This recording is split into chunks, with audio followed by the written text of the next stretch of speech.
Friday, February 2nd. This is season 2, episode 5 of Mind Body Evolution. Hi, Josh. Hi, Eric.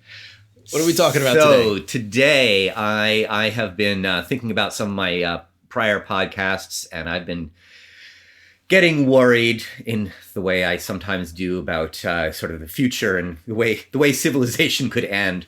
And I'm particularly worried about sort of a Handmaid's Tale situation happening because of the coming demographic collapse that we're facing. So we talked earlier about R versus K and how education of women was going to save the planet. And I completely agree with that because in the 70s and 80s, we were looking at a neo-Malthusian collapse of everything, really almost end of life on Earth, or at least like just overpopulation. Everyone would be sick all the time and we'd be eating each other. We were heading to really bad times. Yeah. And by lowering the overall global population, we have saved the world. However, our entire economic system is not built to work without growth. So we've been making everything to work with this capitalism. Yes, really fantastic growth rate from the 60s till today. We've doubled our population. If we doubled it again, we would be in big trouble. But this has spurred everything, and with often the sort of the foundation of wealth being the real estate business. And when real estate collapses, the whole economic system collapses. Mm-hmm. And if you don't have people to get into the houses, real estate can't keep going the way it does. Mm-hmm. And so if everything is this is exactly what we're seeing happen in China right now. Seeing many of these things connected. Mm-hmm. And so once your demographics starts to have problems, your economic system starts to have problems. So this first happened in Japan. There was a collapse of their economics, and they were no longer, a direct economic competitor with the United States in the 80s because their economy collapsed. And it seems like they've never been able to recover. They've just been stagnating. But if you look at their productivity per person, there are equal, maybe even a little bit better in total productivity. It's just that they have fewer people who are now working age. And so if you take the fewer people they have and look at their total productivity, they're doing great. Mm-hmm. To keep at zero, they've been doing a fantastic job keeping their economy going. But because they haven't allowed immigration, they haven't been able to grow their economy in any way because they have a falling demographics, and this is going to be continuing. And it's very, very difficult to stop. And so I really wanted to come back into this topic because I was thinking about it from the point of view of I'm a professor, I talk to students about this, and for me and the students, it's all about trying to get your kids into college, and the limiting factor is how many university slots there are, and people are having fewer children so that they can put more resources into the children and get them to a good place in college. And that was my model. That's been the story. And realizing that this was essentially a classist model in many ways. Mm-hmm. And I wanted to address this because it's not really true. And this was a model that had been understood by a lot of people. I wasn't the only one. I was just the only one thinking about it in R versus K terms and ecological terms. I was just reading an article by the World Bank and the IMF, and they were calling it quantity versus quality. R versus K with a really big classist bent to it. Mm-hmm. So that having fewer children meant having better children, and they would then be more successful because you put more resources into them. So it was my argument that ecologically was essentially unbiased, but had a tendency toward the classist bias, and they just went for it. Mm-hmm. They just went whole hog for this kind of thing. And it turns out that the data don't support this. That what is actually happening, except for sub-Saharan Africa, which we'll talk about why that might be an exception, don't support a classist explanation of what's happening with demographics. In other words, it's not just education of women going to college and competing for these college things causing people to have fewer babies. Okay. There are other things that are happening. It's across the board what's happened as women and men's roles have converged. Women are in the workforce. They're not just going to college. And it doesn't matter how rich you are, women are going to be needing to work. And when they're working, they're going to put off reproducing. And so this is happening across the developing and developed world, across Asia, South America, all across Europe. Poorer countries, same thing as richer countries. Economic status doesn't matter anymore. No longer seems to matter for in this case. Reproductive rates. We've reached some sort of turning point where the way our culture works inhibits reproduction. It means that both parents have to be working, and so you have fewer children. Our culture is in direct opposition to our evolutionary needs. Essentially. And my arguments about also increasing resources for the children are still true, but it's not just the limited resources of university. It's across the board. Resources for your children are expensive, and you need to work hard to produce resources for your children. And the more children you have, the more divided those resources will be. So my R versus K argument holds up. I just had to sort of take some blinders off that were due to the way I teach it, and that had been understood and seemed to be true. So in the 1980s, the poorer a country was, the higher its reproductive rate was, and the richer a country was, the lower its reproductive rate was. And this was a provable thing from across the board and across time. Yeah. However, we've now reached a point where that is no longer true. So many poorer countries have a lower reproductive rate. The same flattening of that. Than many of the richer countries. So the United States is one of the richest countries out there. We actually have a higher reproductive rate than most of the rest of the developed world. In 1980, we had a lower reproductive rate. So we're going in the opposite direction. Our reproductive rate has more or less stayed the same. Everyone else has changed. So probably our ability actually to have a more egalitarian society has helped us along a little bit. However, we're not moving in that direction. Most probably, the reason for this difference in the United States is our high immigration rate, that we have a large number of immigrants coming into this country and having children. And that is what has really kept us at replacement. Fascinating, especially right now at this moment in time. So the number one way to solve these problems is increase immigration rates, because our economy will suffer. And this has been shown. So it wasn't just Japan whose economy suffered as its demographics slowed down. Europe has been doing this as well. Many people on the right like to point out that Europe's economy is not running as quickly as the United States is. We don't have the same GDP per person. Europe's is slightly lower.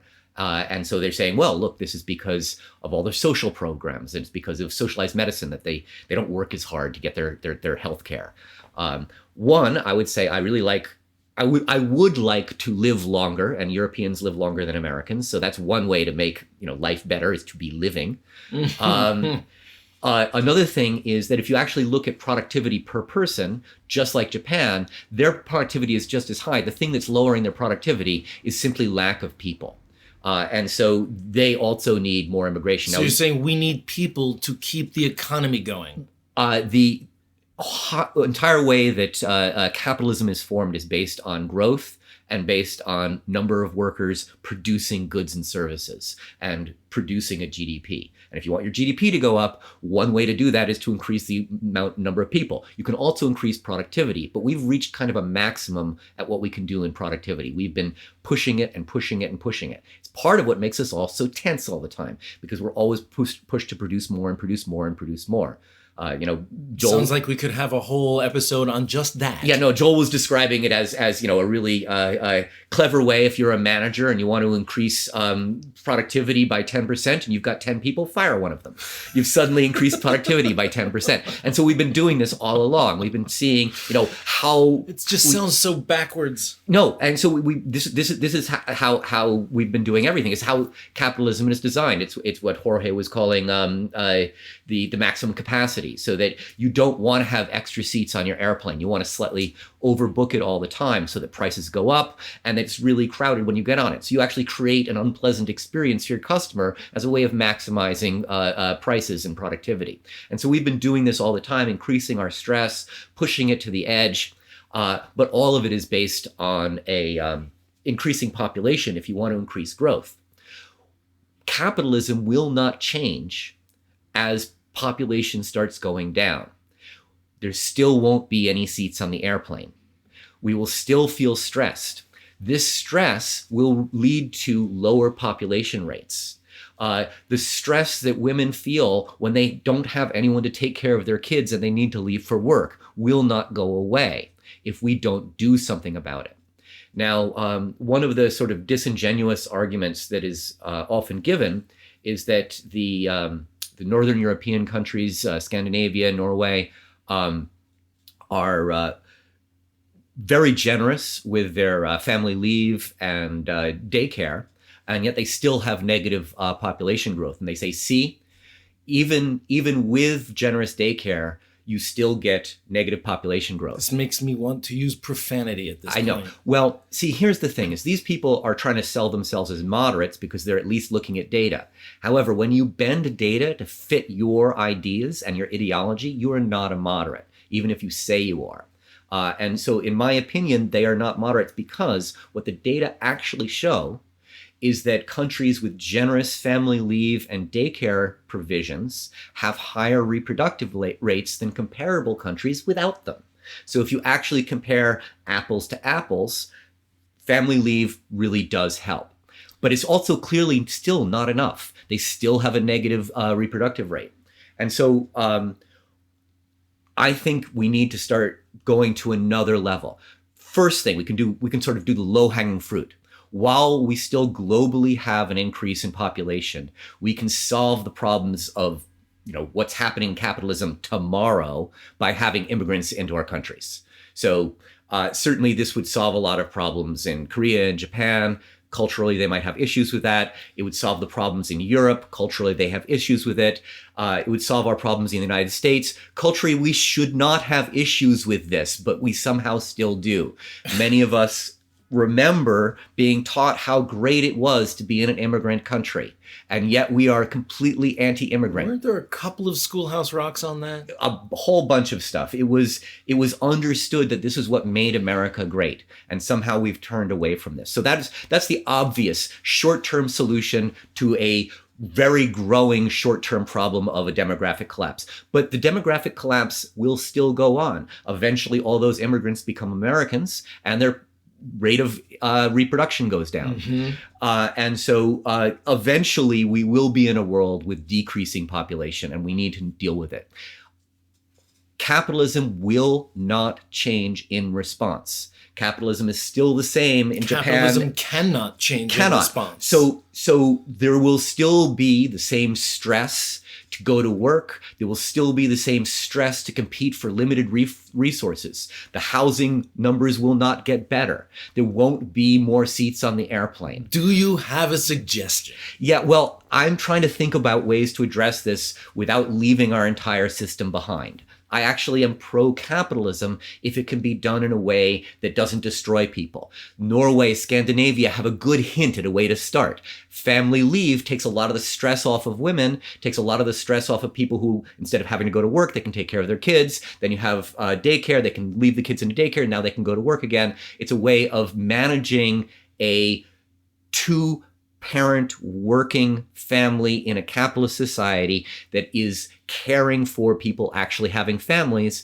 and there's real evidence. We don't just need the child care, we need the elder care. We need all of it. I'm just talking about ways to reproduce faster.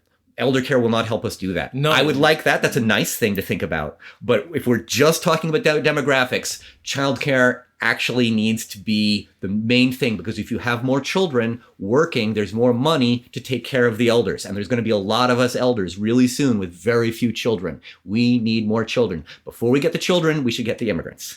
After immigrants, then we need to start thinking about daycare and childcare. But these are also incremental things that will just buy us more time. We are really heading towards a global demographic collapse. There might be half the number of people in, say, 2 generations from now. That doesn't sound good. It's not good. Korea is now at a 0.8 reproductive rate, right? You need 2 for replacement. That's less than half in the next generation. I having lived in Korea, I can't imagine them ever accepting immigrants into the country. So they don't have a short-term solution. They can start thinking about the changing things at the margins, increasing daycare. I think they are moving in that direction. It will help a little, but it still won't get them reproducing fast enough. So the only way you can do this is, I like to think about capitalism sort of like tag. You don't really need rules for tag. Everyone knows how tag works. But if you don't play tag with any rules, it turns into tackle tag on asphalt really quickly, and everyone's breaking bones and losing skin. So you do need rules for tag to tell each other how not to get hurt, how to play this game. But everyone enjoys it because you understand how the winners and losers work, and it all feels pretty fair to you. Even if some people run faster than others, there's still ways to get onto base, or you can figure out ways to make the game work for everyone, even though it's a very intrinsically understandable competition. I think capitalism is the same kind of thing. We're all competing for goods and services, but we've got to figure out a way that we're not killing each other to do it.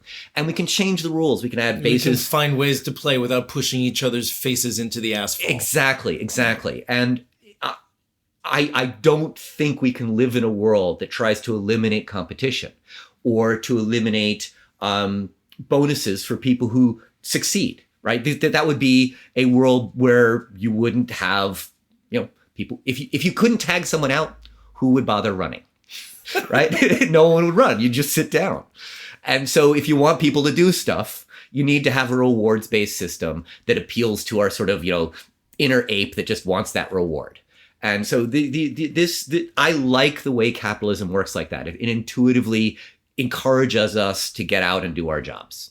But the pain for what happens when things don't succeed has gotten to the point where we're no longer reproducing. And this is problems biologically. So if we want to keep capitalism working, the dark solution would be The Handmaid's Tale. If you see that women going to work and getting education prevents them from reproducing, and you think that your society will collapse without an increase in reproduction, the obvious, easy solution is stop women going to work and stop them going to school. Yeah, but the people who think that clearly have never lived with a woman. That's just... I don't think they necessarily care about it. There are people in this country who are avowedly trying to push a patriarchy, and this would be the outcome of that. This is how you would do it. You would say, look, to make capitalism work, we can't allow women to be out of the house. It's so science fiction-y. I see people actively trying to make this happen right now on television, in politics, but it also seems so unreal. All right, now let me tell you why you shouldn't do that. Let me tell you for enlightened self-interest reasons. Obviously, it would be bad to confine women in their houses for human rights reasons, but let's leave human rights behind. It's also bad for an economy to take half of your workers out of the job force. It is bad for society to have half of your population not educated. We have had tremendous growth since we've had women. It's bad for society to have any of your society subjugated. Exactly. So fascism is always bad when you create an other that you then abuse, even if you have a logical reason to make it work. And this would work. You could increase your reproductive rate this way, but you would have halved your productivity, and you would end up with, mothers without the education that is now freely being given to their children. More educated mothers end up with more educated children. We know this. We've shown it across the board. And so you would break that cycle as well. So you'd be hurting future generations.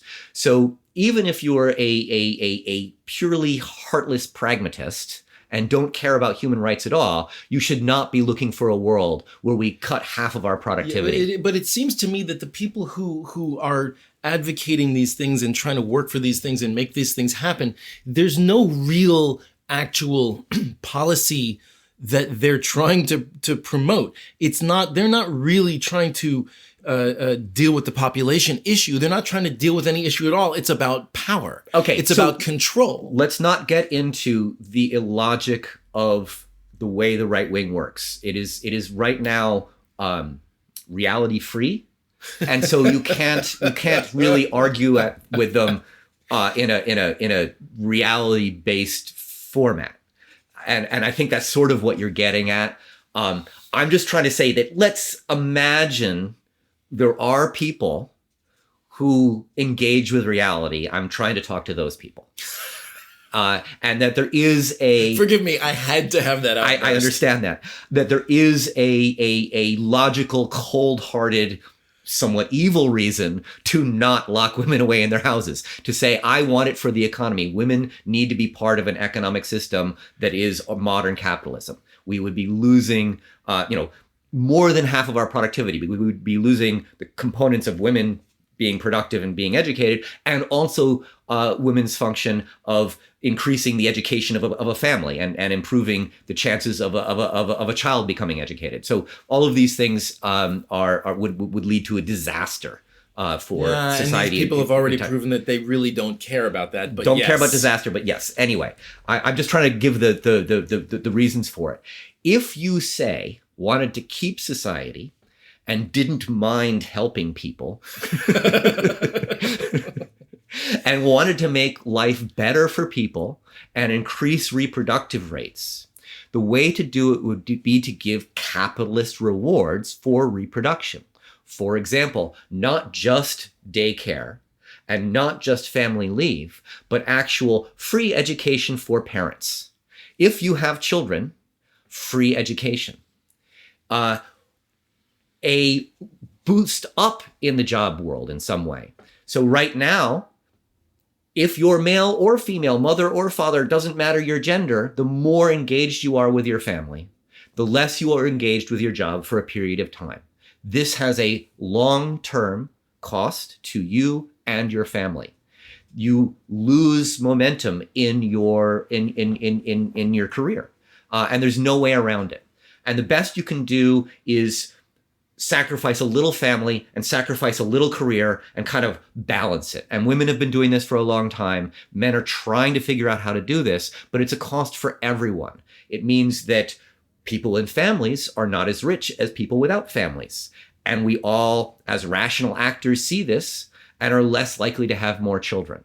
So this is something where capitalism is going to keep on causing us to have fewer children. Now, if I saw an advantage, if everyone saw an advantage early in your lives, at the age of 18, you get a free college education if you have a child, and that child has daycare all the time, and that's not just for the mother, but also for the father, you're going to see a huge population spike. If, say, you didn't want it at 18, you wanted it at, say, 30. 30 is a good age to have kids. You're a little bit more mature. You might be able to have more resources. But this is a time when a lot of parents end up having a big gap in their career because they have kids in their 30s. And suddenly all the people who were just starting their career in their late 20s have a big gap. The ones who don't have children keep moving forward, and the ones who do get left behind. And so that's what we're all feeling right now. How do we stop that? There has to be some way to have, actual advantage in the job world because you have children.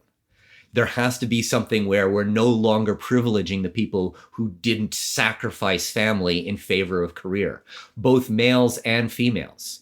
There's still a lot of societal aspects to this. So the word for a working mother in Germany is bad mother. And that's a real problem. So we need to start thinking about, is a working father a bad father? What we need to think about is, how do we make good mothers and fathers who can work? And there needs to be a career advantage to having children if you want capitalism to reward children. So both educational and career aspects have to stop inhibiting children, right? It's very difficult to have children and go to college. So people who want to go to college don't have children. It's very difficult to have a job and have children. So people who have jobs don't have children. And we end up in a demographic collapse.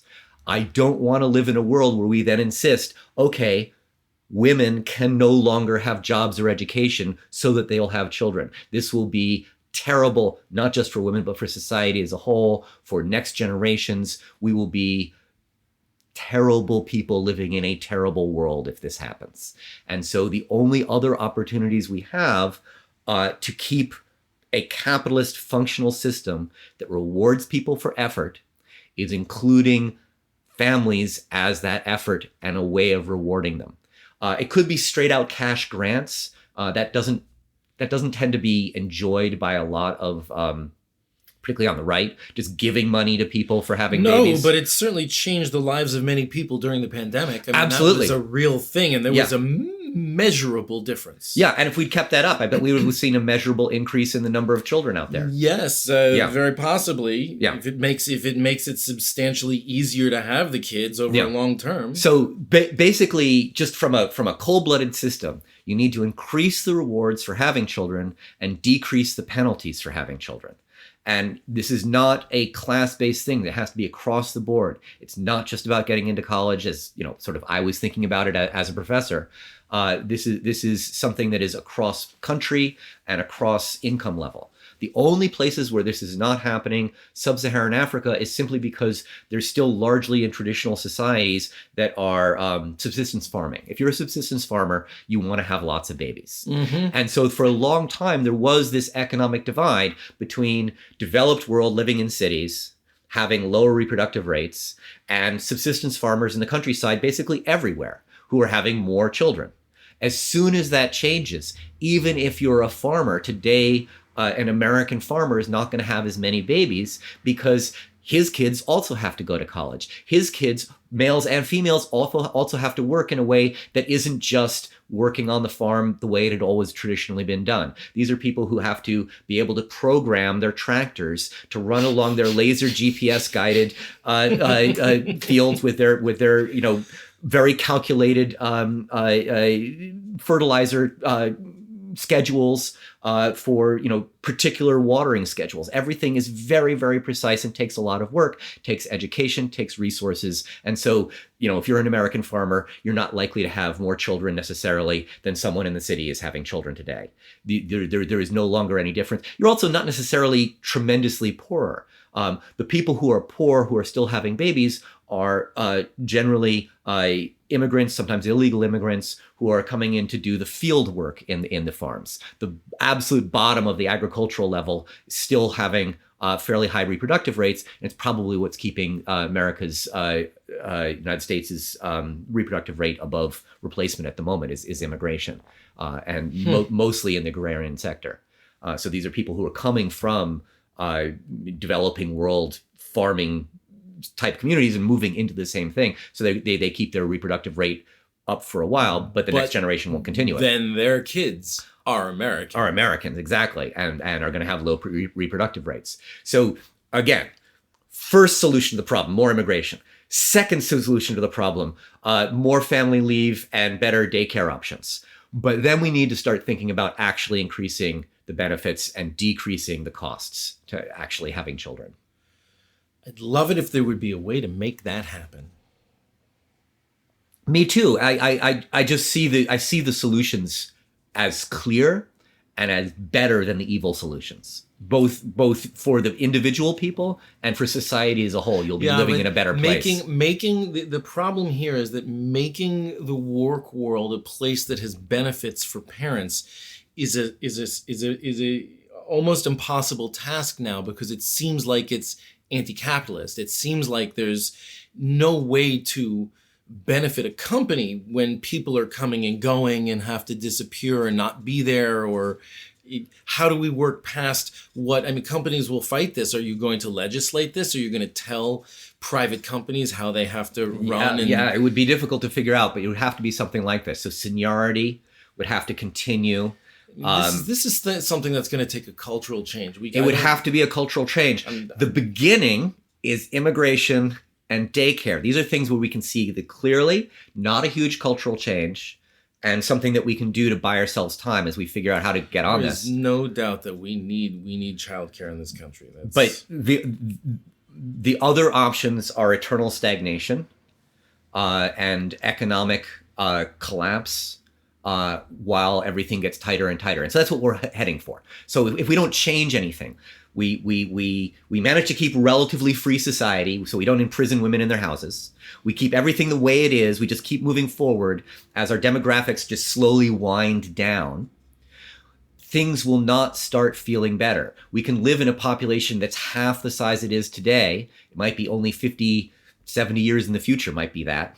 It could happen really, really quickly, and still feel the same pressure and still be lowering population because we still have the feeling of there's no more seats on the airplane. 70 years from now, there's half the population and still not enough seats on the airplane. Right. Still a housing issue. Yeah.